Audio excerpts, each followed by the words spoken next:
Hey guys, welcome to another Gauging Gadgets Windows 10 tutorial video. In this video, I'm going to show you how to view and then delete your usage history in Windows 10. So Windows 10 actually stores all the usage information for the different apps on your computer. And it's very easy to not only view this, but delete it if you want to. And that can be useful to see if there's any malicious software or if you just want to delete it for privacy reasons. So let's go ahead and get started. The first thing we need to do to view our usage history on our Windows 10 computer is simply go down to the Start button in the bottom left, right-click it, and then select Task Manager. Once Task Manager opens up, select App History, and then there you go. You can see your usage history here on your computer. You can sort it by several different options, including CPU time, network, and tile updates, things like that. You can even right-click and add download and upload.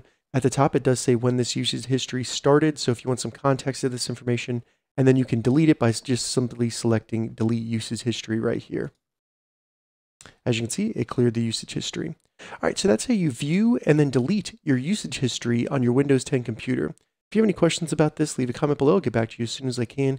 If you'd like to see more Windows 10 tutorial videos, check the links in the description. If this video helped you, give it a thumbs up, and please consider subscribing to my channel, Gauging Gadgets, for more gadget reviews and tech tutorials. Thank you so much for watching.